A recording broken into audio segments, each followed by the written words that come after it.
And now, Autolite and its 60,000 dealers and service stations present Suspense.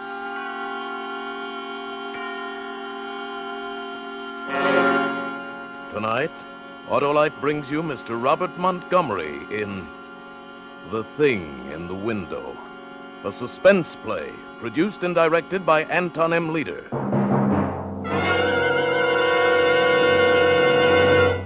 Autolite has been getting letter after letter from car owners who have switched from narrow gap spark plugs to wide gap Autolite resistor spark plugs. And they all agree that wide gap Autolite resistor spark plugs make their cars idle smoother, give better performance with leaner gas mixtures, actually save gas dollars. And here's another amazing fact. These folks noticed that wide gap Autolite resistor spark plugs actually cut down spark plug interference with radio and television reception. So, friends, head for your nearest Autolite dealer to replace your narrow gap spark plugs with wide gap Autolite resistor spark plugs. You and your engine will be mighty happy that you did. And now, Autolite presents Robert Montgomery in a tale well calculated to keep you in suspense.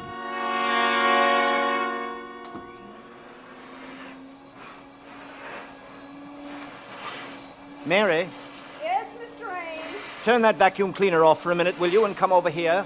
I want to show you something. Yes, sir. Right here, out this window. Now look across the street, directly across the opposite apartment. See that window, about 3 windows in from the left, with kind of blue draperies. There's something sitting there in a chair. Someone. He hasn't moved all night. I think he must be dead. Dead? Oh, Lord of mercy, Mr. Ames. Take a good look at him and tell me what you think, Mary. Okay, but I don't favor looking at no corpses, Mr. Ames. It's unlucky. Now, which window did you say? Third one over. Wish to had my glasses No, with me. over there, where my finger is pointing. I'm afraid I don't see it yet, Mr. Ames. No, look, the window with the blue draperies. He's wearing a sort of gray suit. The arm. Can't you see the arm hanging down over the side of the chair? No, but you got good eyes, Mr. Ames. If you see it, I'm not arguing with you. What you gonna do about it, Mr. Ames? Well, I don't know. I just began to notice it last night. I guess I first have to find out if the man is really dead.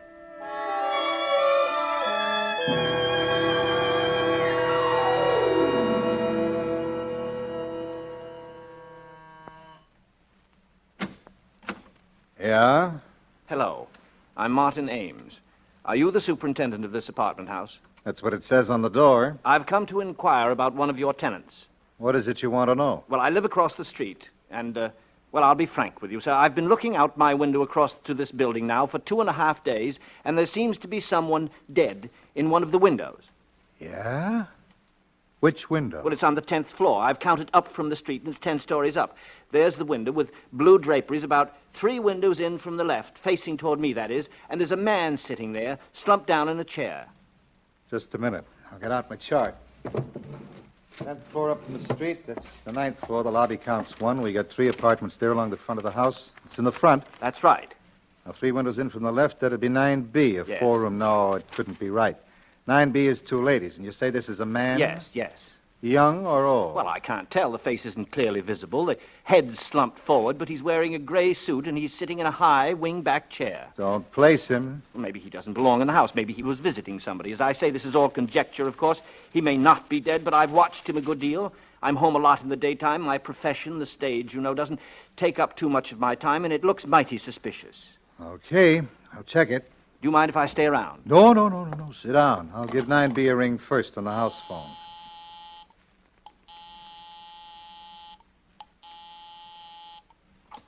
Hello?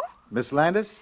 Yes, this is Miss Landis. Who is this? This is Mr. Anson, the super. Everything all right up there, Miss Landis? Everything all right? Well, yes, of course. Okay, Miss Landis. Thank you very much. Thank you. Well, that's that. No soap on 9B. 9A is in the country. 9C isn't home. I just saw her go out. I'll go up there a little later and take a look around. Well, what about this 9A, the people in the country? Well, maybe. They're an old couple.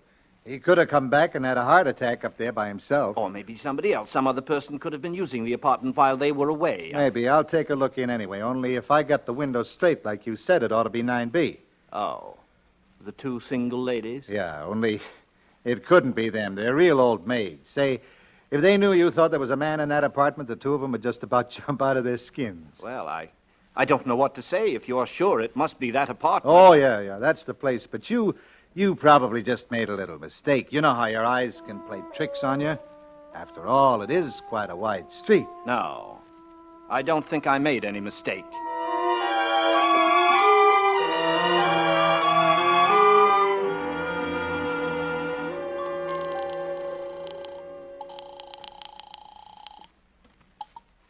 Hanson speaking.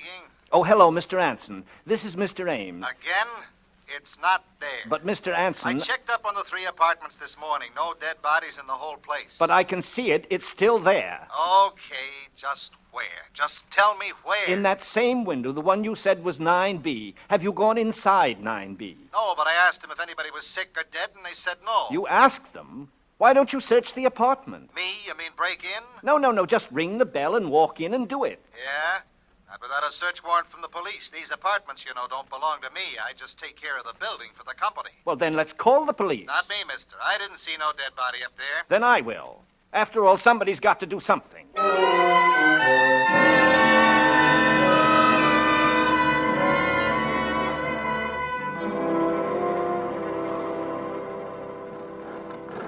I still maintain, officer, these two sisters are as refined ladies as you could find anywhere. High-class, church-going ladies. They used to teach school up here at PS 13. Yeah, that don't mean a thing. And they got a dog in there. Now, will you tell me one dog that would stay for almost a week in a flat with a dead person? I'm not telling you nothing. All I know, this gentleman, Mr. Ames, reported a stiff over here. And if he says there is one, there is.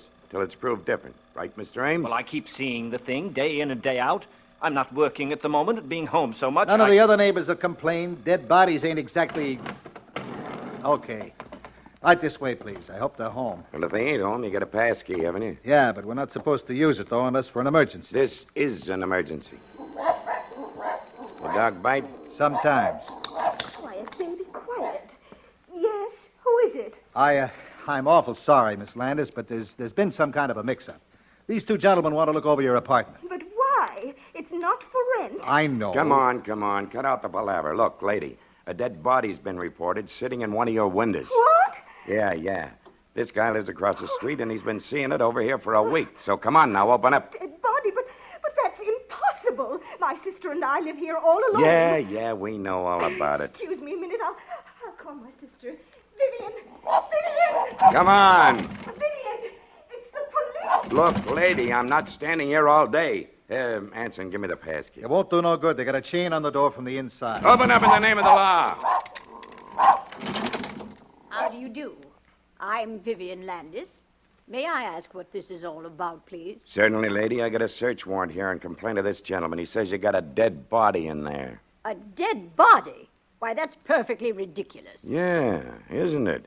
But it's been reported, and kindly take that door off the chain and let us through.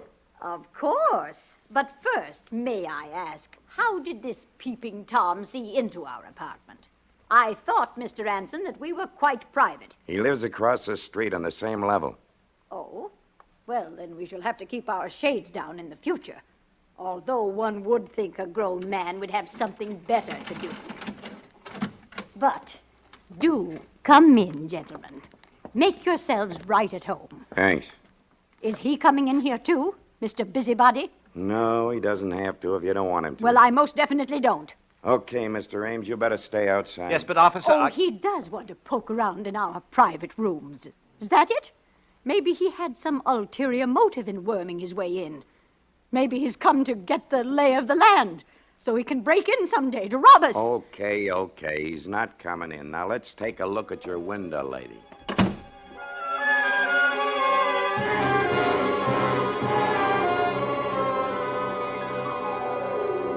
Ames, Yes, officer? what's the big idea? You didn't find it? No. That's very strange. Yeah? The only thing strange about it is your eyesight. You ought to get your glasses changed. There wasn't anything in 9B? No. I don't understand it. How could I have seen it so distinctly and it not there? But perhaps it isn't in the window now. Perhaps they hid it while we were waiting outside that door. Hid it. Now, where does one hide a dead body in a 4-room flat? I looked in all the clothes closets, under the sofas, in the chests. Well, perhaps they got it out with some help. What about that fellow Anson? He acted so nervous and subservient. Maybe, but I doubt it. Anson's been running this house a long time, and he's a family man. It'd be taking an awful chance. I see. Well, you probably think that... You know, it's so terrible to keep seeing it and seeing it, feeling that it's slowly decaying in there in secret. Why, the thing could be there for weeks. It's so high above the street, and it only seems to be visible from my apartment. Do you think if you investigated those two women... Investigated them? How? I searched their flat. I mean, their whereabouts for the last couple of weeks, their backgrounds. Perhaps if you had them followed... By what right? On the grounds that you say you saw a dead man in the window? There ain't no legal corpus delicti. And don't you think so, my friend? I know. That's the awful part of it for me. Legally, my hands are tied until the actual body is found, but perhaps it'll never be found. Perhaps it's already being destroyed. Well, then, if it's gone, what have you got to worry about? You won't have to sit and look at it no more. No, I hope it is. I tell you, it's really getting me down. I haven't slept for nights keeping vigil. I'm in a nervous state, and I haven't been this nervous in years. Yeah, I can see that. Well, why don't you try forgetting it for a while? Try not to look over into that window, or go away for a change. You done what you could, Mr. Ames. If there is a stiff over there, well, that's my business, ain't it? And if there isn't... You mean... You think I may be... I'm not saying nothing, Mr. Ames, but if I was you, I'd try catching up on my night's sleep.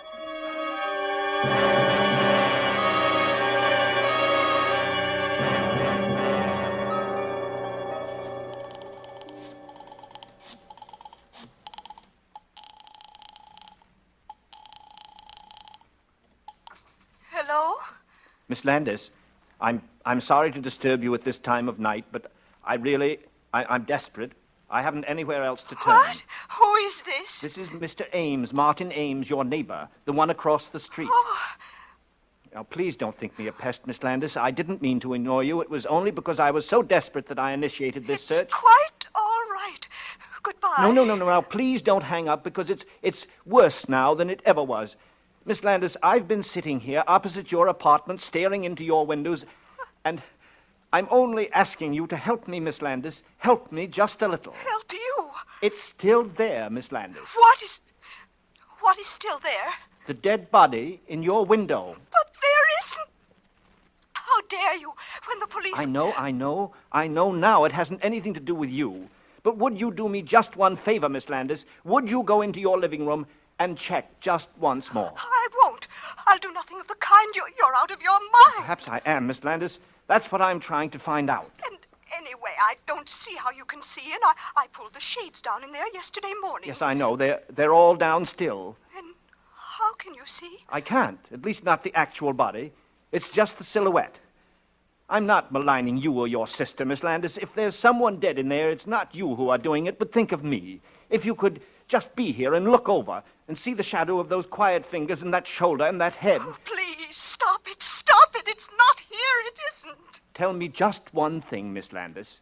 There is a chair by that window, though, isn't there? Yes, there's a chair. A high-backed wing chair. Yes. And have you anything on it? Anything piled up, I mean, like curtains or cushions or a dressmaker's dummy? Oh, of course not. Then would you do me just one more favor, Miss Landis, please? As an experiment, would you just go into the living room and move that chair away from that window? If I do it, will you stop pestering us? Will you let us alone forever? Yes, if it works. What do you mean? Do you mean I that... can't tell you, Miss Landis, until you move the chair. Oh, all right. I moved it away from the window. It's at the other end of the room, and there's nothing in it. It's empty. I see. Well, thank you very much, Miss Landis. I know what I have to do now. You mean... Yes, Miss Landis. It's still there.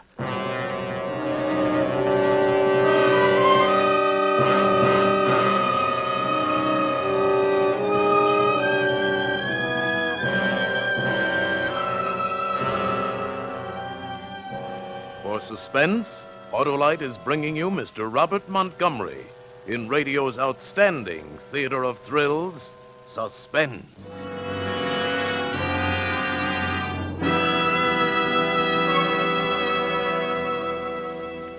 Say, Hap, what have these stars around here got that I haven't got? Why, let's see, Harlow. Fan mail? Well, by Cornelius, I got you there. I've got fan mail, too. Leastwise, Autolite resistor spark plugs has. And by happy coincidence, you just happen to have a letter here. Huh? Right you are. One from Mr. Neil Miller of Longmont, Colorado, who says in his letter, Dear Harlow, that's me, a short time ago I put a set of Autolite resistor spark plugs in my new car. And let me tell you, they more than live up to the peerless, punchy, power-packed Wilcox praise you give them on Suspense. That guy's got the facts down. He sure has. And the letter goes on, since I switched to wide gap Autolite resistor spark plugs, my car idles smoother, gives better performance at low speeds, and runs better on lean gas mixtures. What's more, I noticed that Autolite resistor spark plugs cut down spark plug interference with my own and friends' radios. What do you think of that, Hap? He should be writing your material. Well, friends, Autolite resistor spark plugs give you all the advantages Mr. Miller writes about because of its unique built-in resistor. And only Autolite offers car and truck owners everywhere the sensational advantages of Autolite resistor spark plugs. So switch to wide gap Autolite resistor spark plugs tomorrow. Remember, you're right with Autolite. And now, Autolite brings back to our Hollywood soundstage Mr. Robert Montgomery as Martin Ames in Lucille Fletcher's story, The Thing in the Window. A tale well calculated to keep you in suspense.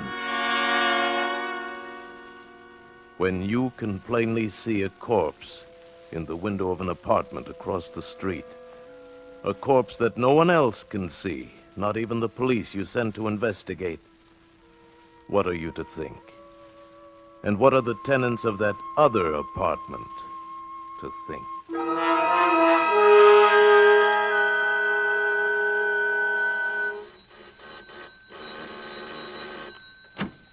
Oh, Miss Landis. Where is it?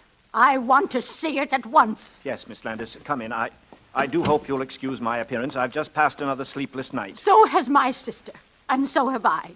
What do you mean by all this business, Mr. Ames? You frightened my poor sister nearly to death, seeing things that aren't there when you know they're not. I know they're not. I wish they weren't. I wish to heaven I'd never looked out that window. I wish these walls were solid stone, and your walls, too. You're a sick man, Mr. Ames. Oh, am I? I wish I were. But I'm perfectly sane and well. I went to a psychiatrist yesterday, and guess what he told me? There's nothing wrong with me, nothing. I can't believe that. To you, I suppose it's a form of madness to persist in seeing this hideous image. But not to me, Miss Landis. I've finally come to an entirely different conclusion. And what is that? The supernatural. The supernatural? A ghost? What nonsense, Mr. Ames. Yes, I suppose it is nonsense to you, isn't it? You've been a school teacher. You believe in logic, common sense, the things that give a pretense of solidity to this frail little life of ours. But I'm an artist. I've always had a feeling for the thing beyond, the intangible, the shadowy. And sometimes out of the shadows we glimpse the yawning fangs of the eternal. You put things rather oddly, Mr. Ames. Just exactly what do you mean? Simply this. I checked on that building with the real estate agents yesterday afternoon after I'd left my psychiatrist, and there was a murder. In our apartment? The report didn't say. You know how they try to hush these things up, but it was a man, a young man, the lover of one of the tenants, a Miss Sweetser. Sweetser? Why, that's the name of the people who lived there before us. But they were an elderly couple, Mr. and Mrs. Sweetser. I never saw any Miss Sweetser. She died. She was the daughter. She killed herself afterwards by jumping out one of the windows. Oh, how perfectly awful. It's rather a ghastly coincidence, isn't it? Was it out our window? Who knows? She must have been a very neurotic person, though, this Miss Sweetser. Half crazed almost with love or jealousy. I checked on the details in an old newspaper. She cut his throat, nearly decapitated him. And it said that when they lifted his body out of the chair later... Excuse me, Mr. Ames. I'd rather not hear. I still can't believe... If there is something, if there could possibly be something, why haven't we seen it, too? Why should you... Haven't you seen it, Miss Landis? No. You're sure? Never? Perhaps in the middle of the night, getting up and passing that room, seeing that chair outlined against the window? Oh. Just in passing, perhaps? You've never had a glimpse? No. I really must be going. No. Please stay and look at it. I want you to see it out of my window. My sister Elaine, she's so nervous. I just can't leave her alone so long. But then how will I know, Miss Landis? I thought you came here especially. It'll only take a minute. It's right here in this bedroom. I just have to let up the Venetian blind. Miss Landis. Miss Landis.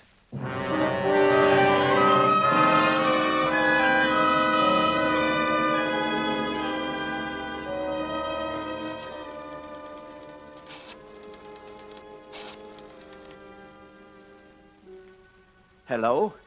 Sergeant? This is Ames, Martin Ames. I just called to let you know that I think you're right about that good night's sleep. Yes. Yes, I'm going away tomorrow for a long rest. Shutting up my apartment. Yes, I'm all tied up in knots. I don't know what to think. Oh. Oh, they did. Yes, I saw the moving van in front of the house, but I didn't know it was those sisters. Couldn't take it, eh? Well, I can't take it much longer myself.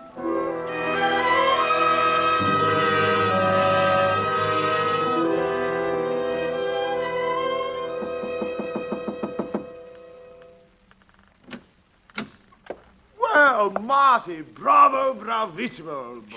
Shh, not so loud. Why all the mystery? The superintendent here doesn't like me. I should think he would not like you, grabbing this beautiful apartment right from under his nose. He probably had it promised to a friend. But you've got it now, Ronald, just as I said. So I have, old boy, so I have. And it's beautiful. I'm crazy about it. You've outdone yourself. You've been more than generous. Think nothing of it, Ronald. I'm glad to do it. For such a distinguished colleague. It certainly was nice of you. And I wish I could do something in return, Marty. I really do. Perhaps that play I'm doing next season. There's a part in it, a very small part, but very necessary. Thanks just the same, but I'm doing pretty well just now, Ronald. Oh. Do you, like the place, Ronald? Like it? Look at that living room, those gorgeous casement windows. It's like a stage. And what a place for parties. I don't know how you found it, Marty, in this housing shortage. You must have a sweetheart in the real estate business. Oh, I managed. Why, when your call came, I wouldn't trust this to anyone but myself. I left the whole cast just standing there on the stage while I came over. Tell me, how did you do it? Oh, it's rather a long story. Let's sit down, shall we? Here, in the living room. No. You take the chair. Oh, I guess they must have left it when they moved out. Well, to be frank, Ronald, I got this apartment by a ruse. a ruse? What kind of a ruse? Oh, it was a nasty one, all right. I frightened the last tenants away. I told them I saw a dead man sitting here in this window. Oh, no, not really. How clever of you. But, of course, there wasn't. No, of course not. I made him up out of whole cloth. You see, I live across the street, directly across, in that apartment with the striped curtains. Oh. They were very scary women. I used to watch them from my own place, always going to bed early, always pulling down the shades at night. I know the type. Then there was this chair by the window. That very one that you're sitting in now. Really? One night, just sitting there late, I got an amusing thought.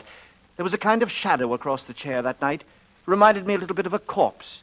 It came to me that it might be fun to create a part, a character, a corpse that wasn't there. I don't follow you quite. Some actors need a play, Ronald, to create a role. Others, the great ones, work out their own dramas. I proceeded to invent a part for myself. I was the eyewitness, the innocent bystander across the street who saw the corpse in here. I kept seeing it, and finally, by the power of suggestion, it became real enough to frighten them away. It's very clever, but rather drastic. Not at all. Proved my point, didn't it? Oh, yes. And it got you the apartment. Well, really, that was very kind. I've always hoped we'd be neighbors, Ronald. As a matter of fact, the whole idea for this thing came to me on that day last May when you turned me down for that part outside of Sardes. Do you remember? You said you were looking for a place then.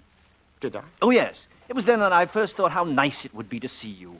Right across the street, sitting in this window. I simply had to bring it about. That was the night I went to work on the thing in earnest. Mother. No, Ronald, don't get up.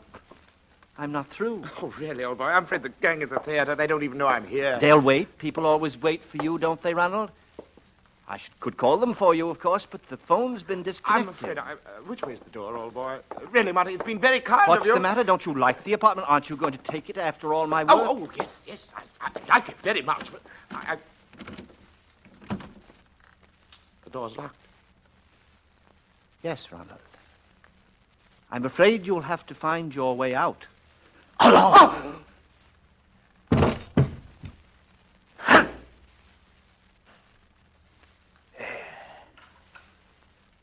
That'll keep you quieter. Silence always became you better than all that ranting and glibness and charm, Ronald. And now, I've got the part for you. A part to end all parts. You play it, of course, entirely in a chair.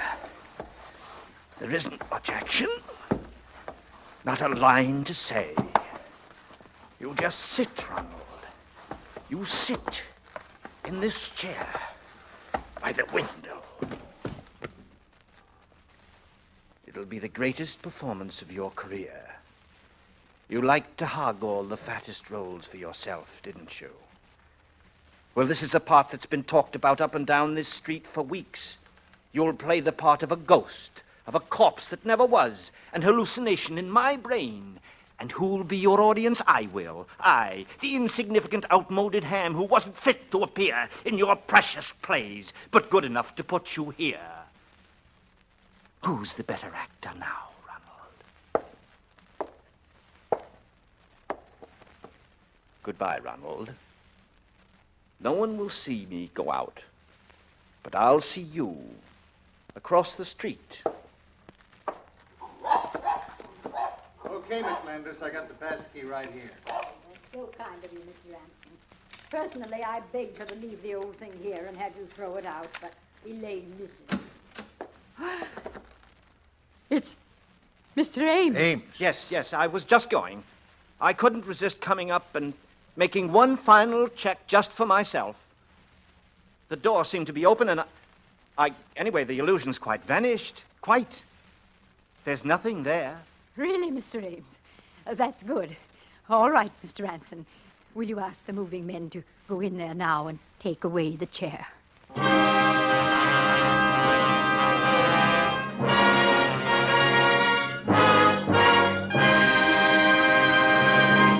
Thank you, Robert Montgomery, for a splendid performance. Say, Hap, before we hear from Robert Montgomery again, did I ever tell you that thousands of car and truck owners from coast to coast have switched to Autolite resistor spark plugs? Without a doubt, huh? They know that wide gap Autolite resistor spark plugs make cars idle smoother, give better performance with leaner gas mixtures, actually save gas dollars. And they also know that Autolite makes more than 400 automotive, aviation, and marine products in 28 plants from coast to coast. So switch to Autolite, because only Autolite offers car and truck owners everywhere the sensational advantages of resistor-type spark plugs. You're right with Autolite. And remember, Autolite means spark plugs. Ignition-engineered resistor spark plugs. Autolite means batteries. Stay full batteries. Autolite means ignition systems. The lifeline of your car.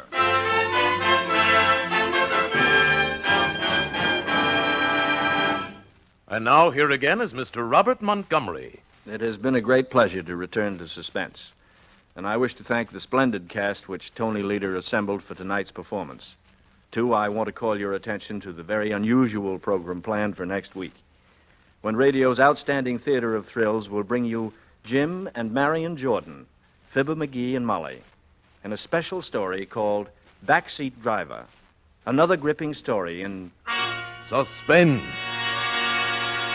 Robert Montgomery may currently be seen in the Warner Brothers picture June Bride. Tonight's suspense play was written by Lucille Fletcher. Music was composed by Lucian Moraweck and conducted by Lud Gluskin. The entire production was under the direction of Anton M. Leader. Remember Thursday, hear Fibber McGee and Molly in Backseat Driver. This is the Autolite Suspense Show. Remember, you're right with Autolite. So switch to Autolite. Thousands of polio victims need your help. Join the March of Dimes today. This is CBS, the Columbia Broadcasting System.